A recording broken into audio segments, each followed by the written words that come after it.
En el nombre del Padre, y del Hijo, y del Espíritu Santo. Dios te salve María, llena eres de gracia, el Señor es contigo. Bendita tú eres entre todas las mujeres, bendito es el fruto de tu vientre, Jesús.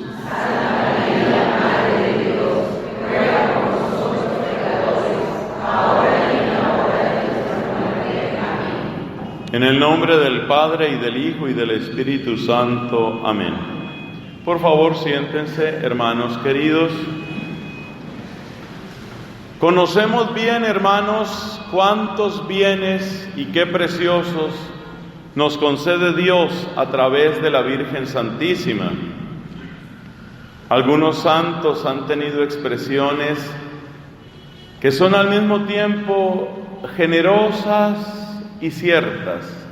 Por ejemplo, que Dios le ha concedido a María Santísima la economía de la gracia.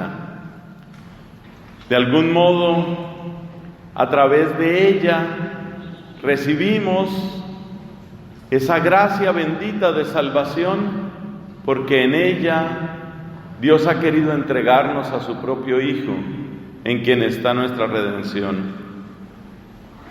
María, pues, es conducto precioso que Dios ha querido escoger para mantenernos en la escuela de Cristo.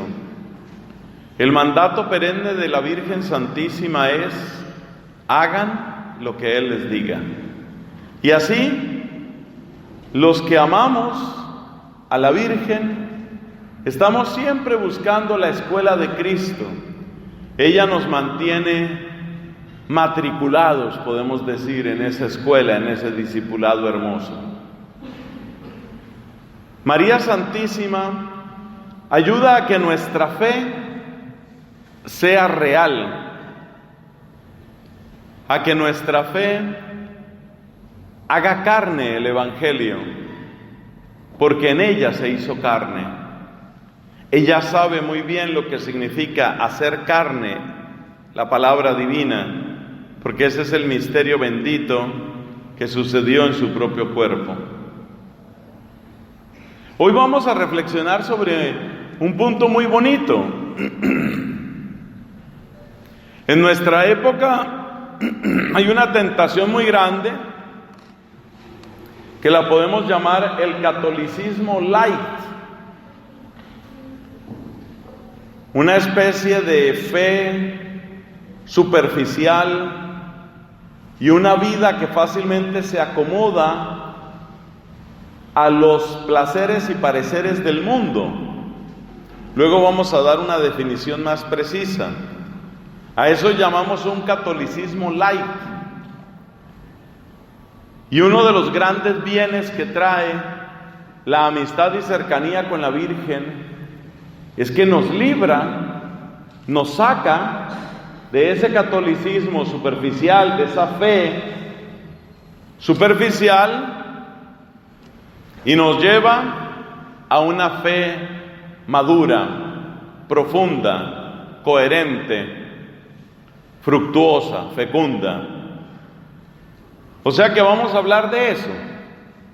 Vamos a hablar de la tentación actual de un catolicismo light, como lo llamamos, catolicismo superficial, y vamos a hablar de cómo la presencia, la amistad bendita de la Virgen nos levanta, nos rescata y nos lleva a madurez en nuestra fe. Ese es nuestro tema de hoy. Entre tantos bienes que nos concede la Virgen, bienes que constituyen en ellos mismos una especie de universo, porque es como que de ella nace un universo nuevo. Dentro de ese universo de los bienes que Dios ha querido darnos a través de la Santísima Virgen María, dentro de todo ese universo vamos a centrarnos particularmente en el rescate, en la manera como ella nos rescata de esa fe superficial y cómoda. ¿Cómo vamos a distribuir nuestra predicación en esta oportunidad? Primero, vamos a precisar mejor qué quiere decir eso de catolicismo superficial o catolicismo light. Eso es lo primero que vamos a hacer, mostrando las consecuencias. Segundo, vamos a hacer un contraste entre esa fe más bien superficial y la fe verdadera, la fe sin excusas, la fe profunda y fecunda. Vamos a hacer un paralelo. En tercer lugar, vamos a mostrar cómo la Virgen Santísima, como verdadera mamá y maestra, nos lleva de esa superficialidad a una actitud mucho más madura y coherente. Esa es la tercera parte. Y por último, vamos a dar algunas recomendaciones para recibir estos auxilios de la Virgen. Empecemos entonces, mis hermanos, con el tema de ese catolicismo superficial, ese catolicismo light. Caigamos en cuenta, ante todo, mis hermanos, que en esta época la palabra católico se ha diluido bastante. Le voy a dar 2 o 3 ejemplos. Hay un movimiento bastante fuerte que se llama Católicas por el Derecho a Decidir. Ese movimiento utiliza el término católicas, pero son mujeres que están a favor del aborto y que están radicalmente en contra de las enseñanzas muy claras de nuestra Iglesia en esta materia. En Colombia tenemos el caso de una periodista que está haciendo muchísimo daño, por lo menos en este punto que voy a mencionar. Ella se llama Claudia Palacios. Y está haciendo mucho daño porque ella todo el tiempo está diciendo que es católica y todo el tiempo está diciendo cosas que son en contra de nuestra fe, sobre todo en lo que tiene que ver con el feminismo y muy particularmente con el aborto. Eso quiere decir que muchas personas quedan bastante confundidas, porque daría la impresión de que hay católicos pro aborto, hay católicos pro vida, hay católicos para todos los colores, hay católicos de todos los estilos. Entonces eso produce confusión. Y esa confusión va llevando a una idea que es la base del catolicismo light. ¿La idea cuál es? La idea es que la fe es como un supermercado en el que tú vas, escoges lo que te gusta y dejas lo que no te gusta.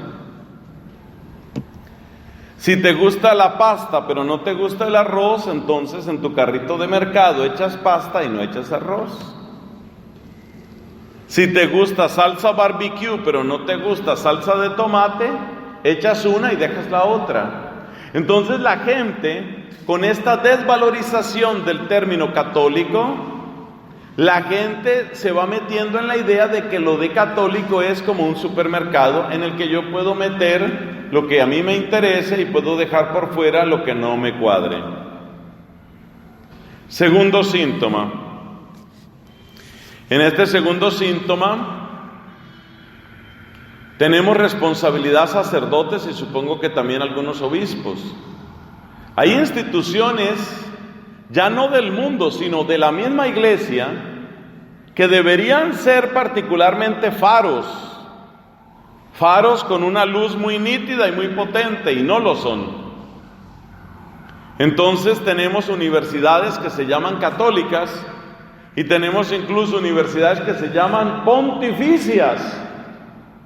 ¿Qué significa esa palabra? Pues significa obviamente que tienen la especial protección, guía, cuidado del sumo pontífice, el Papa.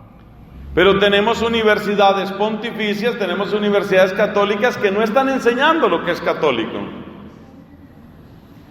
Entonces es bien conocido aquí el tema muy agudo, yo sé que es un tema muy complejo, de la Pontificia Universidad Católica del Perú. Es un tema muy complejo, pero lo que no es complejo es darse cuenta que muchas cosas que se enseñan abiertamente ahí no tienen que ver con nuestra fe y son contrarias a nuestra fe. Algo parecido nos está sucediendo en Colombia con la Pontificia Universidad Javeriana. Entonces, esas situaciones hacen que la gente refuerce la idea de que se puede ser católico de muchas maneras, de muchas formas. Y por consiguiente refuerzan la idea de que cada uno puede escoger la salsa que le guste. A mí me gusta más la salsa agridulce, a ti te gusta más la salsa italiana o César. Entonces cada uno escoge su salsa. Y esa es la raíz del catolicismo laico. El tercer ejemplo que le quiero dar es lo que está sucediendo a veces con los sacramentos y con la predicación, y en eso de nuevo tenemos mucha responsabilidad los sacerdotes.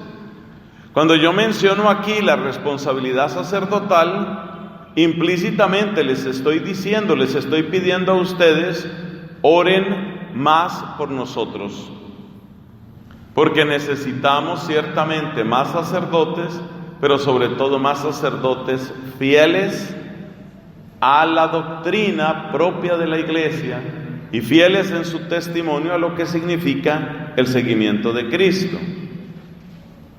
Entonces, ¿qué pasa? Yo siempre cuento una anécdota que para mí es muy dolorosa, pero será por desahogar mi dolor. Escúchenme, por favor.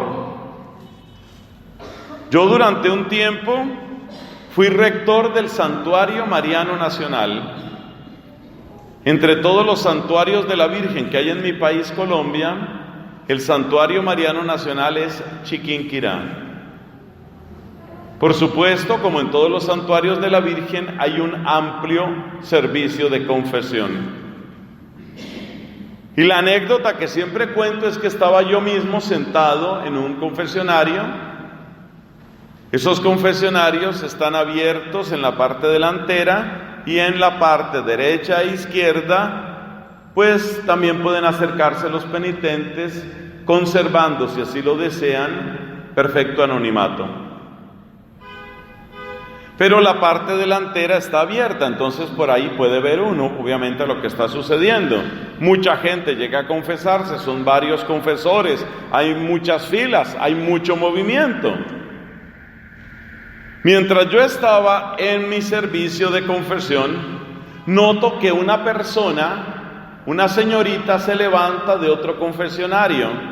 Para sorpresa mía, esa persona que se levanta pasa a hacer fila en el confesionario en el que yo estaba. Por supuesto, eso no tiene sentido. Se supone que acaba de confesarse, no tiene que confesarse otra vez.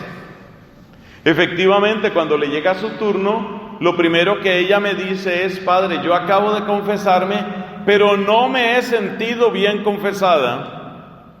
Como pueden darse muchos casos, incluyendo la situación de las personas que son como nerviosas, como escrupulosas, mi primer pensamiento fue: esta tal vez es una de esas personas que siente pecado en todas partes, o que siempre tiene la angustia de que no me he confesado bien.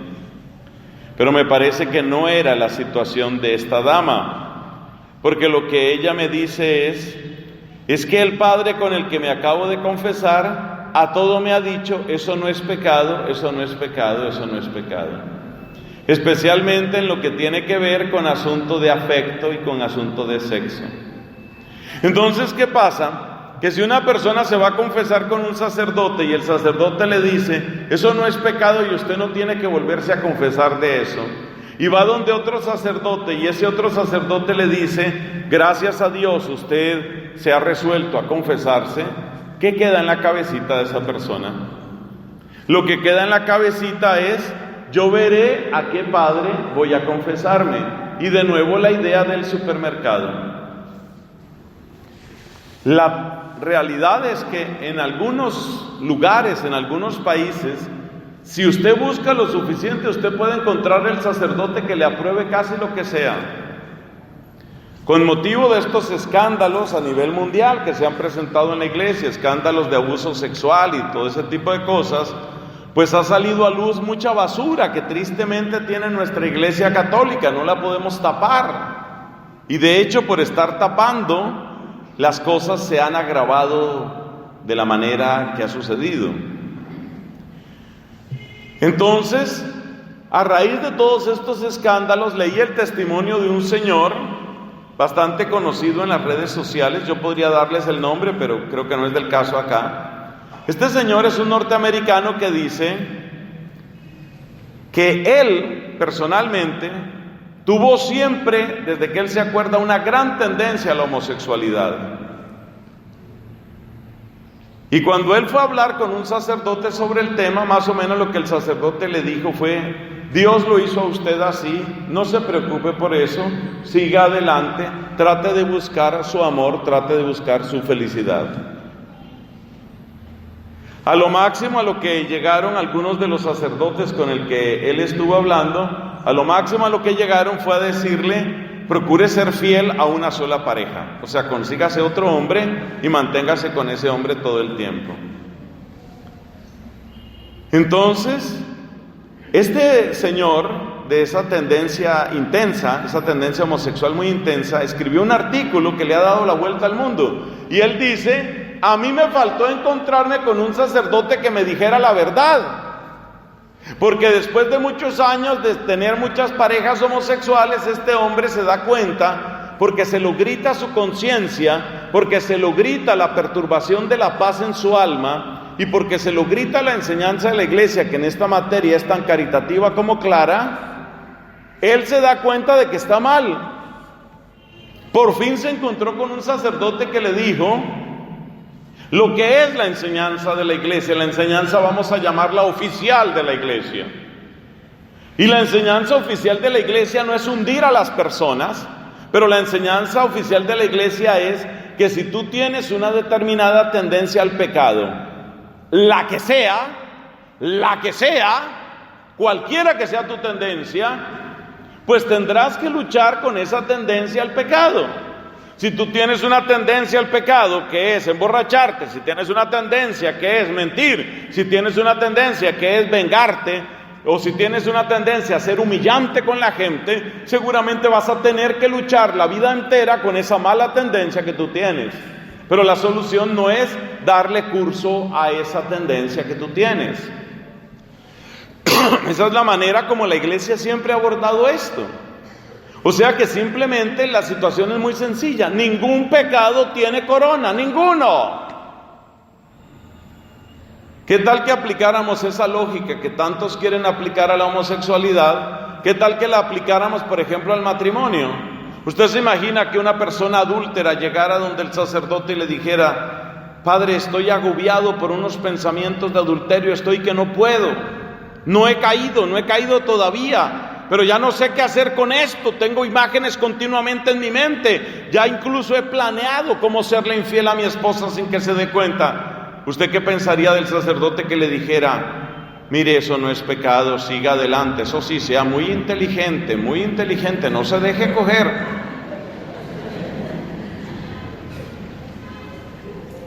Entonces, si ese pecado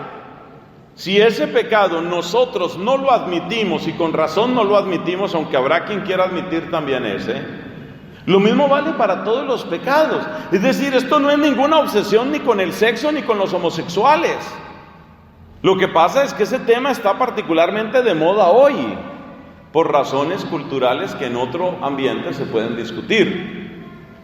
Pero la actitud nuestra como católicos es: nosotros no le ponemos corona a ningún pecado, a ninguno. El hecho de que usted tenga esa tendencia y otro tenga otra no significa nada. Hay gente que tiene una determinada tendencia que puede ser a robar, a mentir, a ser violento. Cada uno tiene que caminar con las dificultades que encuentra. Yo he conocido personas que tienen una severa tendencia melancólica. Y les cuesta bastante trabajo, bastante trabajo. Muchos de ellos tienen que buscar medicación y todo aquello porque tienen tendencia depresiva, es una situación difícil. Pero la solución no es decirle, usted tiene tendencia depresiva, sí. Pues yo le voy a contar que mire, hay un puente que queda como a unos 12 kilómetros de aquí, tiene unos 60 metros de caída. La solución no puede ser esa. Nosotros estamos para ayudar, pero entonces hay mucha confusión por una falsa idea de misericordia. Ya vamos a entrar al segundo punto. Entonces ya usted se da cuenta que es el catolicismo light. ¿De dónde viene? El catolicismo light, ¿qué es? Es una deformación, esta es la definición que yo le puedo dar. Es una deformación de la fe, una deformación de la fe que pretende acercar el evangelio a las personas aprobando sus comportamientos o aprobando sus errores. Y hay comportamientos que merecen aplauso y hay comportamientos que merecen corrección. Entonces el catolicismo light es un intento no de que las personas se conviertan al evangelio, sino que el evangelio se convierta a la gente. Algo así como eso. Que es exactamente lo contrario de nuestra fe. Bueno, entonces hagamos ahora con esa claridad de que el catolicismo light nace de un relativismo. El catolicismo light nace de la idea de una fe de supermercado. El catolicismo light implica por consiguiente que yo adapto el evangelio a lo mío, no me adapto yo a la propuesta de Cristo, sino que cambio la propuesta de Cristo para que se parezca a lo mío. Esa es la esencia del catolicismo light. Catolicismo superficial. Entonces vamos a hablar de cuáles son las consecuencias que esto tiene y vamos a hablar sobre cómo es la comparación con la verdadera fe, que yo creo que es lo que nos va a terminar de dar mucha claridad sobre este punto. Usted se da cuenta que en el catolicismo light, el catolicismo superficial, el centro está en la persona. Lo que a mí me guste, lo que yo entienda, lo que a mí me cuadre, lo que sea compatible con mi felicidad. Entonces el catolicismo light es una traición a la fe que gira en torno a la persona. Gira en torno a la persona. ¿A través de qué frases o expresiones? A través de frases como esas. Es lo que a mí me gusta, lo que a mí me hace feliz, lo que yo considero posible, lo que yo considero comprensible. Por eso este tipo de catolicismo en realidad corresponde a una herejía. Y esa herejía tiene nombre hace bastante tiempo en la iglesia. Esa herejía, surgida hace más o menos unos 150 años, se llama modernismo. Modernismo. O sea, lo que hoy llamaríamos nosotros, así popularmente, catolicismo light, es lo que la iglesia hace unos 150 años o cosa parecida lleva llamando modernismo. El modernismo es que yo le pongo como medida a la revelación mi cabeza, mi sensibilidad, mi corazón. Yo soy la medida del evangelio. Entonces, en ese catolicismo light, digno hijo de la herejía modernista, el centro es el ser humano. Esto se va a expresar en lo doctrinal, en lo moral y en lo litúrgico. Ejemplo de lo doctrinal. ¿Hay milagros? Entonces, la fe verdadera dice, claro que hay milagros, porque Dios es Señor de todo, lo visible y lo invisible, y es Señor de todo porque es único creador de todo. Creo en Dios Padre Todopoderoso, creador del cielo y de la tierra, de todo lo visible y lo invisible. Por eso, porque Dios es Señor de todas las cosas, visibles o invisibles, es perfectamente posible el milagro, y los testimonios sobre milagros son incontables en la Sagrada Escritura y en la vida de la iglesia. Esa es la fe verdadera. Pero el catolicismo light hijo del modernismo, ¿qué dice? El catolicismo light lo que va a decir es: yo no sé cómo pueda darse eso. Eso de que uno lleve un pancito y que ese pancito se vuelve el cuerpo de Cristo y que después todos arrodillados delante del cuerpo de Cristo, no, eso yo no lo entiendo. Yo eso no lo entiendo. Como yo no lo entiendo y yo soy la medida en el catolicismo light, como yo no lo entiendo y como la medida soy yo, eso no sucede. Entonces eso no es así. Usted puede darse cuenta de cuando una persona está entrando, esa persona puede ser un diácono, un catequista, un sacerdote, va entrando por esos estilos, cuando empiezan a frenar y a negar los milagros por todas partes. Para mí un caso así típico es el de la multiplicación de los panes. ¿Hubo multiplicación de los panes? No, ¿qué multiplicación de los panes? Lo que sucedió fue que la gente empezó a compartir. Por supuesto que aprender a compartir es algo maravilloso y cambiar el corazón humano para que pueda compartir es algo precioso, pero lo que me llama la atención es el esfuerzo que se hace para negar lo que mi cabeza no puede entender. Como yo no puedo entender que se multipliquen los panes, entonces no hubo multiplicación de los panes, y ahí termina la historia. Como yo no puedo entender concepción virginal y nacimiento virginal, no hubo concepción virginal, no hubo nacimiento virginal. Y es muy gracioso porque estas ideas están en la historia de la iglesia, por lo menos desde comienzos del siglo IV.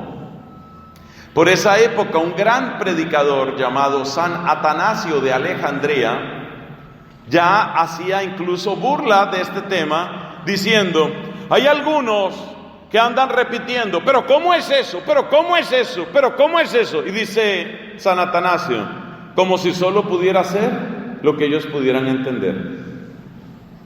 Entonces fíjate cómo en lo doctrinal el catolicismo light de inmediato va empezando a poner frenos a todo lo que no puedo entender. Yo no puedo entender la resurrección, entonces no hubo resurrección, sino simplemente lo que hubo fue una continuación del impulso solidario de Jesús de Nazaret en sus múltiples discípulos. Eso sí lo puedo entender yo, porque eso mismo hizo Mao Zedong, porque eso mismo hizo el Che Guevara, porque eso mismo hizo Fidel Castro. Como eso sí lo puedo entender, entonces eso fue lo que sucedió. Si te das cuenta, la medida está en la persona.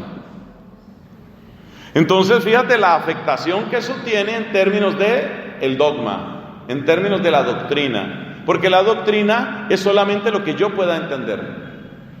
Ahora pasemos al caso de la moral. La moral cristiana no es difícil de comprender en muchas cosas, pero a veces sí es muy difícil de vivir. Y Jesucristo en el Evangelio no negó que era difícil. Jesucristo en el Evangelio utilizó expresiones como que cada uno tome su cruz, y el que no tome su cruz no puede ser discípulo mío. Está diciendo que no es fácil, ¿cierto? Lo está diciendo claramente. El que pone su mano en el arado y vuelve la mirada atrás no puede ser discípulo mío. El que quiere a su padre, a su madre, a su hijo o a su hija más que a mí, no es digno de mí. Esas palabras tan cortantes, esas palabras tan exigentes, nos están preparando para algo que realmente es muy fuerte. Y en ese sentido, la palabra de Cristo no está aislada. Usted recuerda el texto del capítulo 2 del libro eclesiástico. Hijo, si quieres servir al Señor, prepárate para la prueba.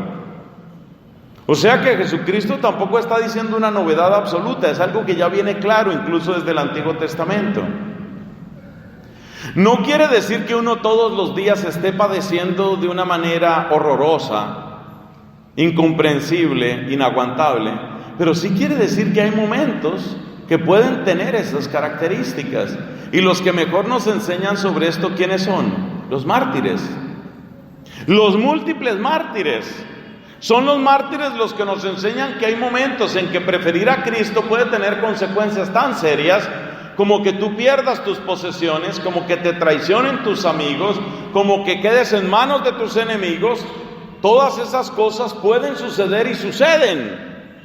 Todas esas cosas traen terrible dolor y terrible carga a algunas personas, y esas personas han soportado eso. Entonces nuestra fe, nuestra bendita fe cristiana y católica, ha tenido siempre como punto de referencia a los mártires. ¿Por qué tenemos en la iglesia una palabra que se llama canonizar? Que es la declaración general de santidad más solemne que tiene la iglesia. ¿Por qué tenemos esa palabra? Porque canonizar quiere decir introducir en el canon. ¿Y el canon qué es? El canon es el texto establecido para la celebración de la misa. Entonces, ¿qué es canonizar? Canonizar quiere decir tomar el nombre de una persona y meter ese nombre en la misa. ¿Por qué hago tanto énfasis? Porque en la misa estamos recordando ni más ni menos que el mayor de los amores, que es el amor de Cristo. ¿Qué tiene que haber vivido una persona para que su nombre quede tan próximo al nombre de Cristo y la ofrenda de su vida quede tan próxima a la ofrenda de la vida de Cristo? ¿Quiénes fueron los primeros canonizados? Los mártires.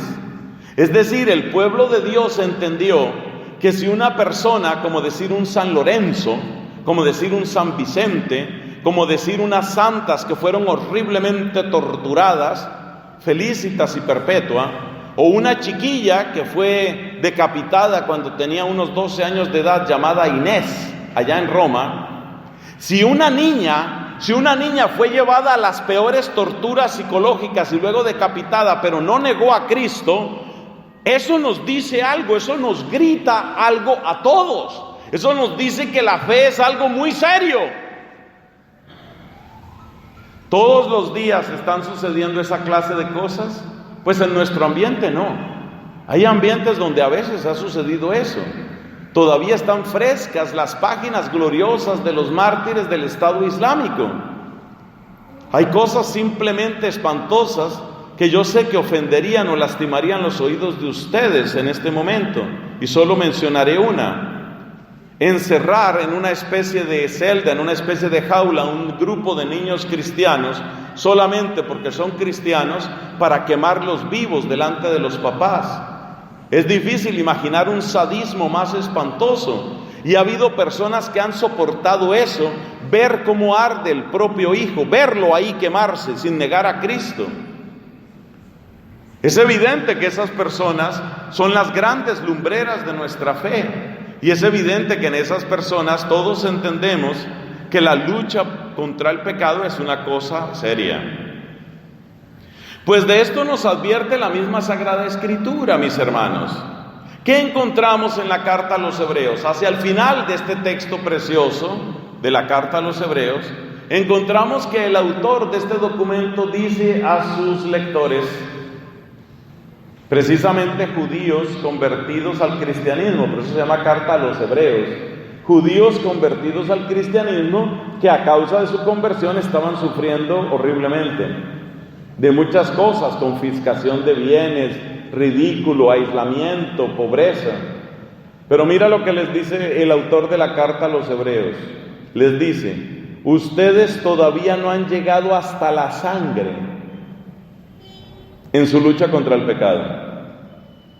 O sea que ya desde la Biblia está claro que la lucha contra el pecado es incluso hasta la sangre, incluso hasta poner en la línea la propia vida.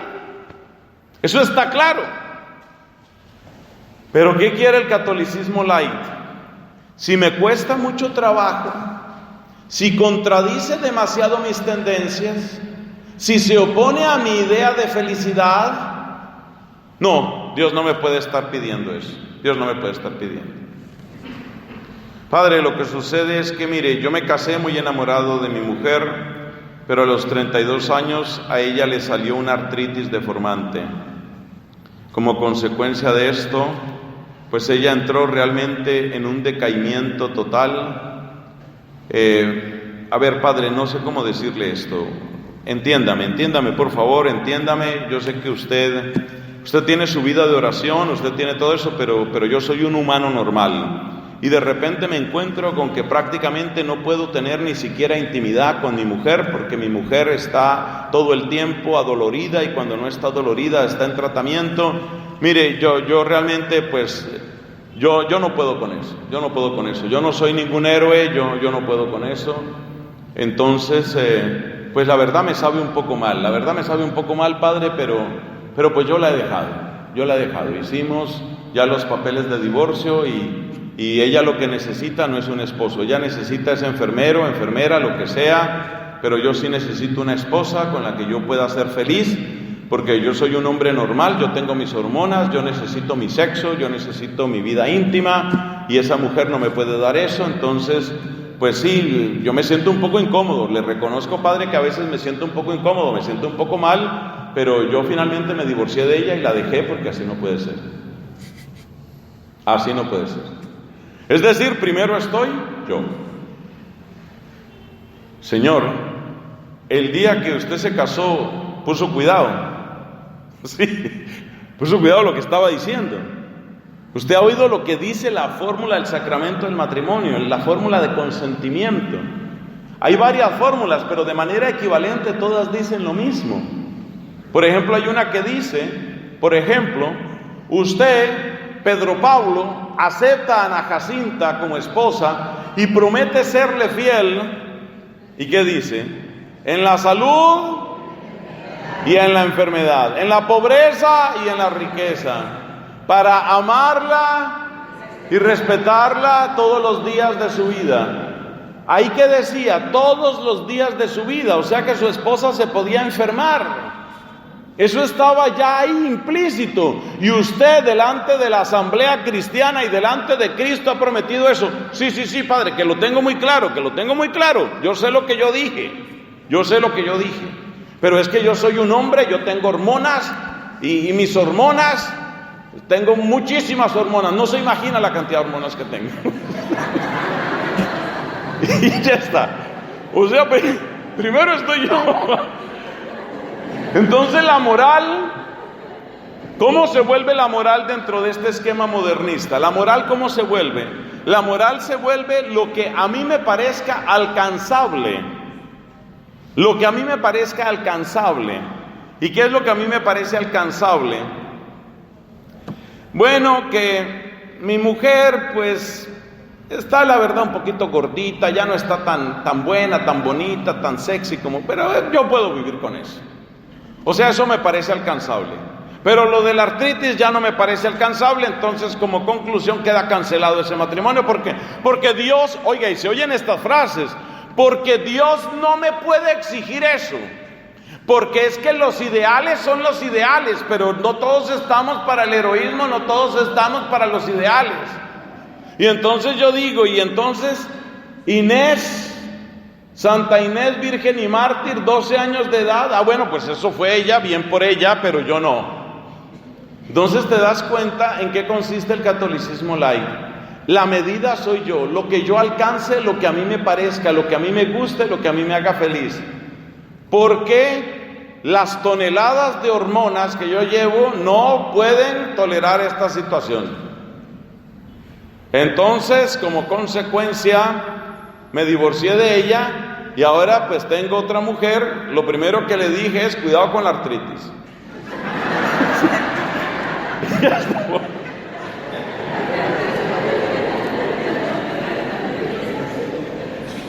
Y ahí está la medida. Todavía se atreve uno a hablar y le dice, oiga, una última pregunta, señor, o sea, ya usted está por fuera de la fe. No, que no estoy por fuera de la fe, que otro padre me dijo que me entendía. Porque ese es el problema. Otro padre, siempre hay otro padre.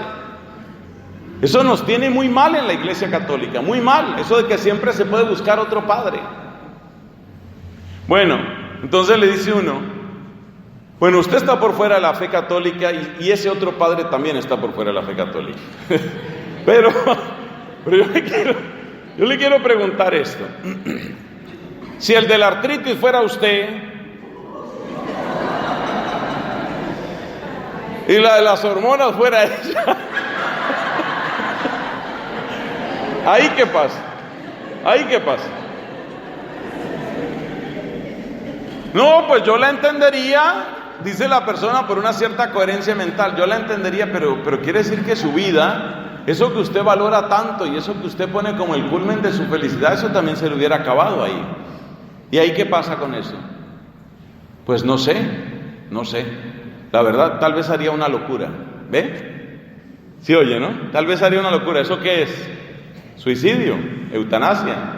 ¿Ve? Entonces, ¿en dónde termina ese catolicismo light? Termina en que la medida soy yo, y si la vida no me da lo que yo quiero, entonces yo tomaré mis propias decisiones, y mis propias decisiones pueden ser también salir de esta vida. Es inevitable, dentro de ese camino es inevitable llegar a aborto, matrimonio homosexual, eutanasia y todo tipo de cosas. Por ejemplo, ¿qué concepción del sacerdocio hay en el catolicismo light? A ver, ¿cómo es el sacerdocio ahí? Pues ya con el ejemplo que le di de este hombre que dejó a la mujer, ya usted se imagina qué va a pasar con el sacerdote. Mientras yo me sienta bien, sigo de sacerdote. Me empecé a sentir como mal, no sé, no me tiento, no me hallo, no sé, no, como que no estoy bien, no me siento bien, no sé, yo antes me sentía bien, pero ya no me siento bien. Pero usted lleva 15, lleva 10, lleva 20, lleva 30 años de sacerdote, lo que sea, pero ya no me siento bien, ya, no me siento, no me discuta, ya le dije que no me siento bien. Ese es el catolicismo light, es decir, el centro soy yo.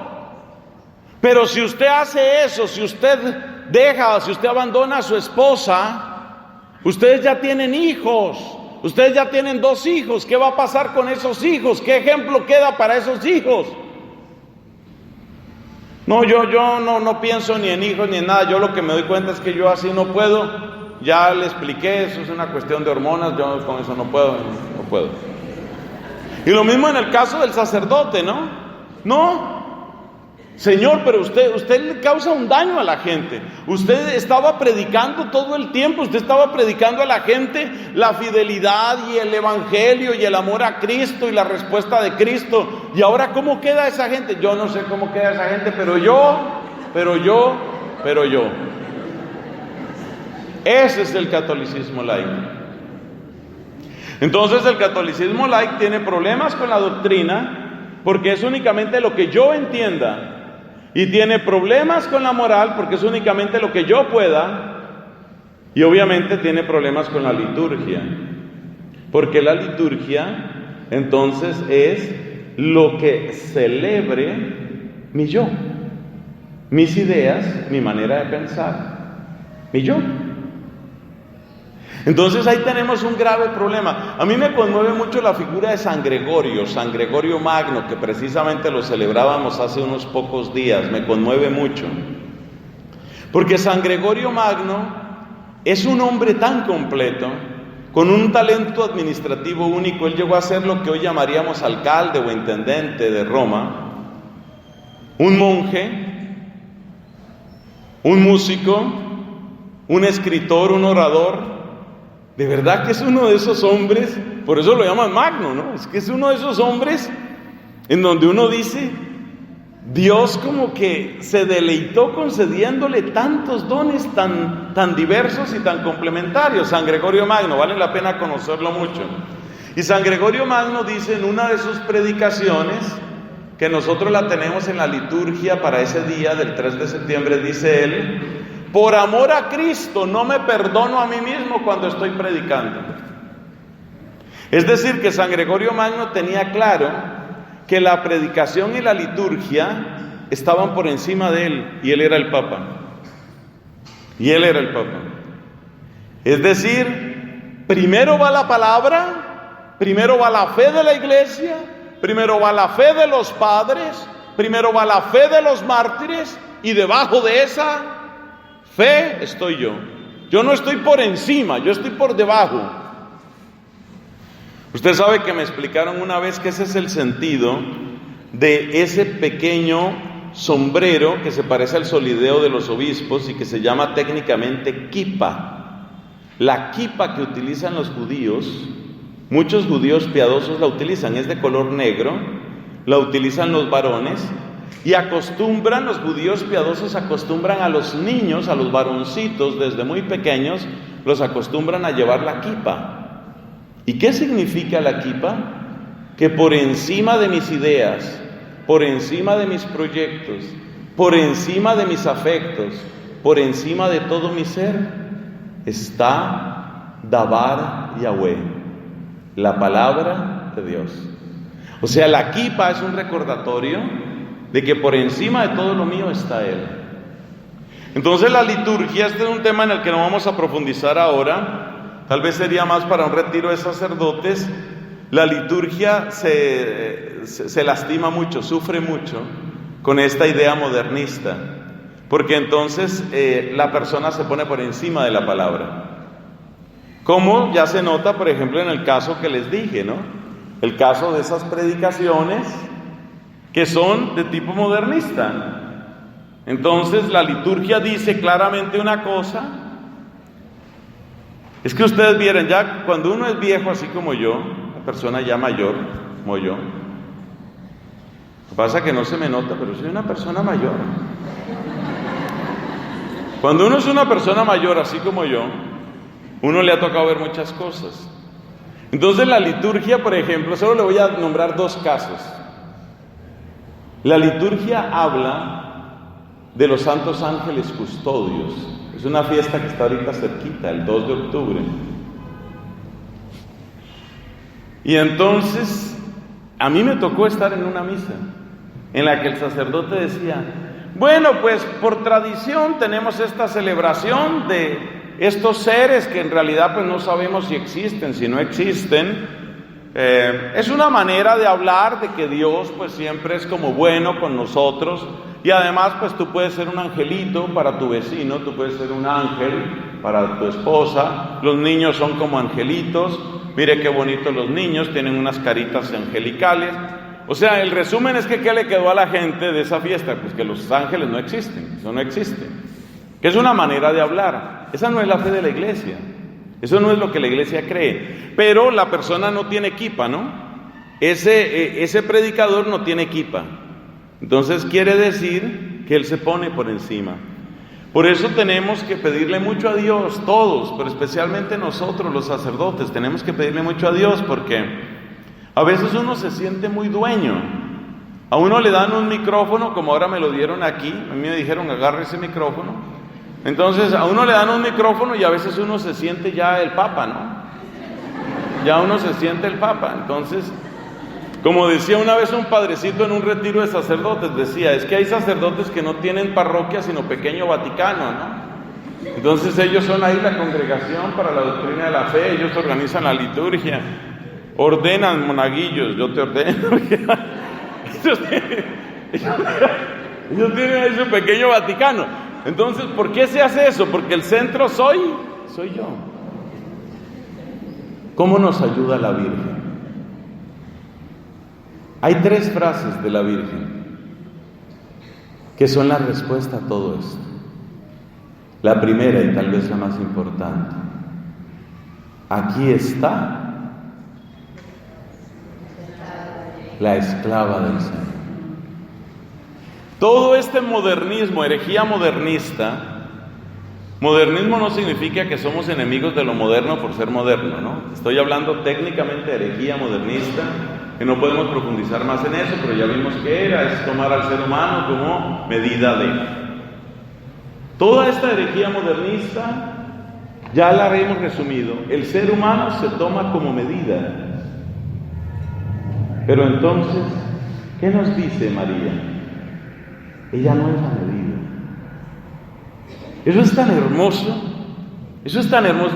Bueno, partamos de la base de que yo le debo demasiado a María Santísima, demasiado. Honestamente yo pienso que mi vida, mi fe y mi vocación, en más de una ocasión, han estado así en las manos benditas de la Madre de Jesús. Sobre todo lo puedo asegurar de mi vocación. Ha sido impresionante lo que ella ha hecho por mí. Entonces, a mí me conmueven muchas cosas de la Virgen, y una cosa que me conmueve es esa frase. Cómo ella sale de sí misma. Ella no es la medida. Ella no dice, bueno, el ángel le dice, vas a concebir tal, darás a luz un hijo. Bueno, yo haré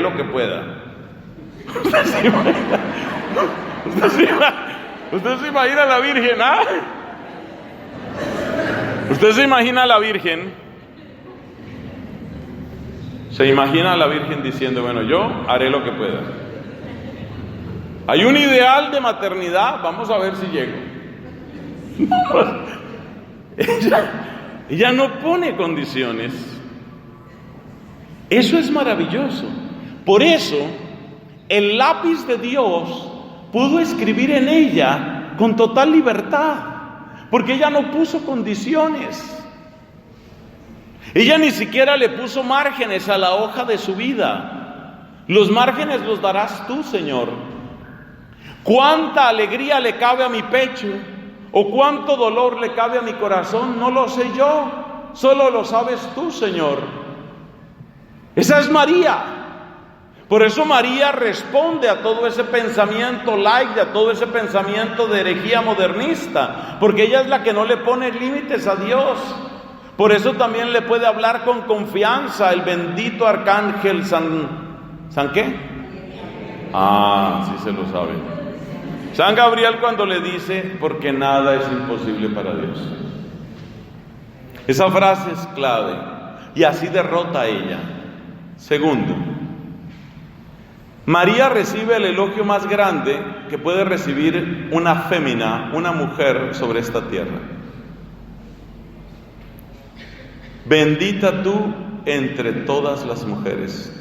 Eso no lo ha escuchado nadie, solo ella. Bueno, hay una frase parecida en el libro de Judith. Los judíos le decían a Judith algo parecido: el Señor te ha bendecido a ti más que a todas las mujeres de la tierra.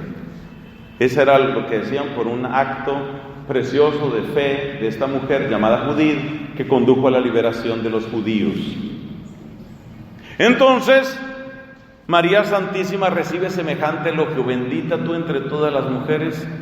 ¿Y qué responde ella? Proclama mi alma la grandeza del Señor. Es el elogio más hermoso. Eso no lo recibe una reina de belleza. Las reinas de belleza reciben elogios, pero para un año, ¿cierto? Después ya se les acaba el reinado. Se le acaba el reinado. Entonces, ¿qué es lo que se le dice a una reina de belleza? Tú eres la más bonita, tú eres la más hermosa, hasta que te pongas fea. Realmente ese es un reinado de belleza. Y efectivamente se pone fea después. Se pone fea. María recibe el elogio más grande. Y no importa lo que le digas, es lo que yo quiero destacar. No importa lo que le digas, ella lo lanza hacia Dios. ¿Sabe qué significa eso? En ella no hay un ego que pueda hospedar elogio alguno. Esa parte del corazón humano, donde personas como yo tenemos algo que se llama ego. Yo me imagino que varios de ustedes también tienen su ego, ¿no? Me imagino. Imposible pues que el único aquí sea yo. Esa parte del corazón humano que se llama ego, esa parte está vacío en María. Entonces el elogio que le llega no se le queda. Ella lo lanza al Señor. Y eso es precioso. Eso es precioso. Y la tercera palabra de María fue con la que empezamos, ¿no? Caná, hagan lo que Él les diga. Ella no está centrada en sí misma. María no es prisionera de sí misma. María es libre de sí misma. Por eso ella es la verdadera mujer libre, porque es libre de sí misma. Todo el que quiere aprisionar a una mujer la hace prisionera de sí misma, que eso es lo que quiere el comercio. El comercio quiere, con hombres y mujeres, pero incluso con más fuerza en la mujer, quiere volverla prisionera de sí misma. Esta es tu fragancia, tú te la mereces. ¿Qué quiere decir esa frase? Esa frase quiere decir que ella de ahí en adelante tiene que usar esa fragancia porque esa es la que yo me merezco. Entonces queda entre ella y lo que ella se merece, lo que yo me merezco y yo me merezco que yo me merezca. Queda atrapada. Lo mismo hacen con la sexualidad, exactamente lo mismo. Aprenda a sacarle placer a ese cuerpo, hágale con ganas. ¿Para qué? Para que la mujer, que ciertamente tiene una capacidad de deleite muy grande, porque así la hizo Dios, quede atrapada en la marea de sus placeres, en la marea de los placeres de su cuerpo, quede ella atrapada. Todos los que quieren esclavizar a la mujer, la hacen primero esclava de sí misma. Todos. Se utilizan argumentos como esos. María es la mujer verdaderamente libre. Recomendaciones finales. Las recomendaciones finales son muy sencillas. Primera, van a ser 3. La primera, tenemos que formarnos más en estos temas. Por favor, averigüen sobre el tema herejía modernista, que es la base teórica de esto que hoy hemos llamado popularmente catolicismo laico. Averigüen sobre herejía modernista. Lea un poquito.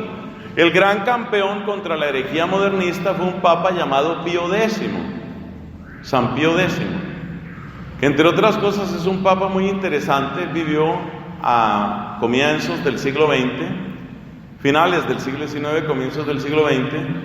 Es un papa del que se documentan milagros en vida. Eso no sucede con frecuencia, que se cuenten milagros del Papa mientras está vivo. Bueno, ese es San Pío X. Entonces, tarea número 1, hay que averiguar más sobre este tema. Tarea número 2, que es nuestra segunda recomendación. Hay 4 armas que ha utilizado la Iglesia para defenderse. Son las siguientes. Entonces, la segunda recomendación es: use las armas. ¿Y cuáles son las armas? Las armas son 4. Son las siguientes, póngale cuidado. Primera, la adoración eucarística. Un corazón adorador es un corazón que tiene muchas menos probabilidades de caer. Segunda arma, el Santo Rosario. Un corazón unido al corazón de María es muy difícil hacerlo caer. Adoración eucarística, Santo Rosario. Tercero, crezca usted en su devoción a San Miguel Arcángel. La devoción a San Miguel fue recomendada precisamente por León XIII, por San Pío X y por muchos otros. Acuérdese que la humildad de San Miguel Arcángel le concedió victoria frente a todas las estrategias de Lucifer. O sea que ahí hay poder, ¿no? Ahí hay poder. Entonces, atención con eso. El amor, la oración a San Miguel nos ayuda muchísimo. Y cuarta recomendación. Así como necesitamos estudiar este tema del modernismo, necesitamos profundizar en nuestra fe. El mejor lugar es el Catecismo de Juan Pablo II. En vez de estar dando vueltas a ver dónde consigo un sacerdote que me diga lo que yo estoy pensando, vaya al catecismo. Vaya al catecismo. Péguese al catecismo. Cualquier consulta, primero el catecismo.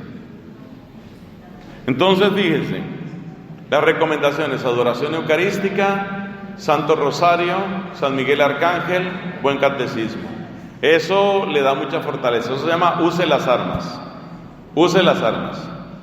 La primera recomendación era: conozca un poquito más de la herejía modernista. Tercer punto. La última recomendación: llevemos con gozo, subrayo la palabra gozo, una vida cristiana integral.